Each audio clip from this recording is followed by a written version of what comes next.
ಇದರಲ್ಲೂ ಅಷ್ಟೇ ಶ್ರೀಗಳವರಿಗೆ ಶ್ರೀಮಠಕ್ಕೆ ವಿಶೇಷ ಮರ್ಯಾದೆ ಇದೆ.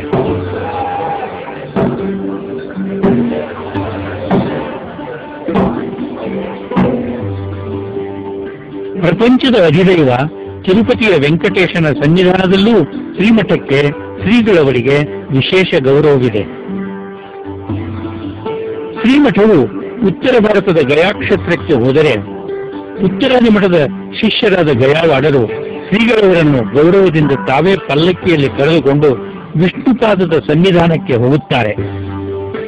ಶ್ರೀಗಳವರಿಂದ ತಪ್ತ ಮುದ್ರಾಧಾರಣೆಯನ್ನು ಮಾಡಿಸಿಕೊಳ್ಳುತ್ತಾರೆ. ಅನಂತರ ಶ್ರೀ ವಿಷ್ಣುಪಾದದ ಸನ್ನಿಧಿಯಲ್ಲೇ ಶ್ರೀ ಮೂಲರಾಮದೇವರ ಪೂಜೆಯಾಗುತ್ತದೆ. ಇದೊಂದು ಶ್ರೀಮಠಕ್ಕಿದ್ದ ವಿಶೇಷ ಗೌರವವಾಗಿದೆ. ಸರ್ವೋತ್ತಮನಾದ ಸಾಕ್ಷಾತ್ ಹಂಸರೂಪಿ ಪರಮಾತ್ಮನಿಂದ ಪ್ರವರ್ತಿತವಾದ ದಿವ್ಯ ಪರಂಪರೆ ಈ ಉತ್ತರಾದಿ ಮಠ. ಜೀವೋತ್ತಮರಾದ ಚತುರ್ಮುಖ ಬ್ರಹ್ಮದೇವರು, ವಾಯುದೇವರು ಅಲಂಕರಿಸಿದ ದಿವ್ಯ ಪೀಠವಿದು. ಮಹಾಜ್ಞಾನಿಗಳು, ಮಹಾತಪಸ್ವಿಗಳು, ಶಾಪಾನುಗ್ರಹ ಸಮರ್ಥರು ಈ ಪೀಠವನ್ನು ಅಲಂಕರಿಸಿದ್ದಾರೆ. ವಿಷ್ಣು ಪಾರಮ್ಯವನ್ನು ತಮ್ಮ ತತ್ವ ಪ್ರಚಾರ, ತತ್ವ ಮಂಡನೆಯನ್ನು ಗ್ರಂಥಗಳಿಂದ, ಪ್ರವಚನಗಳಿಂದ ನಿರಂತರ ಮಾಡುತ್ತಾ ಭಕ್ತರನ್ನು ಉದ್ಧಾರದ ದಾರಿಯಲ್ಲಿ ಕರೆದೊಯ್ಯುತ್ತಿದ್ದಾರೆ. ಅಂತೆಯೇ ಸಮಕಾಲೀನ ಅಪರೋಕ್ಷ ಜ್ಞಾನಿಗಳು, ಹರಿದಾಸರು ಶ್ರೀ ಮಧ್ವರ ಗುರುಪೀಠವೆಂದರೆ ಶ್ರೀ ಉತ್ತರಾದಿ ಮಠ ಎಂದು ತಮ್ಮ ಕೀರ್ತನೆಗಳಲ್ಲಿ ಹಾಡಿ ಹೊಗಳಿದ್ದಾರೆ. ಅನಾದಿ ಅನಂತ ಕಾಲಗಳಿಂದ ನಡೆಯುತ್ತಾ ಬಂದ ವಿಷ್ಣು ಪಾರಮ್ಯ ಪರಮಾತ್ಮನ ಅಧೀನದಲ್ಲಿಯೇ ಈ ಜಗತ್ತಿನ ವ್ಯಾಪಾರ ನಡೆಯುತ್ತದೆ.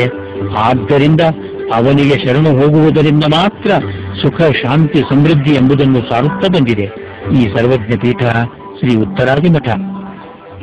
ಲೋಕ ಕಲ್ಯಾಣವೇ ಅದರ ಗುರಿ.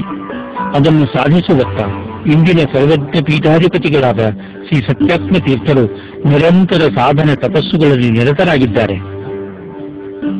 ಬನ್ನಿ ಅವರಿಗೆ ಶರಣು ಹೋಗೋಣ. ಅವರ ಲೋಕ ಕಲ್ಯಾಣದ ಕಾರ್ಯಗಳಲ್ಲಿ ನಾವು ಪಾಲ್ಗೊಳ್ಳೋಣ. ಜೀವನದ ಅಂತಿಮ ಉದ್ಧಾರದ ದಾರಿಯಲ್ಲಿ ಸಾಗಲು ಅವರಿಗೆ ಶರಣಾಗೋಣ. आनने से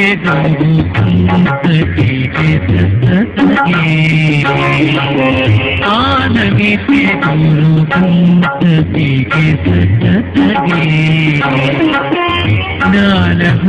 ಜ್ಞಾನಭಕ್ತ್ಯಾದಿಗಳ ಕರುಣಿಸಲಿಯನಗೆಂದು ಆನನಿಸಿ ಗುರು ಸಂತತಿ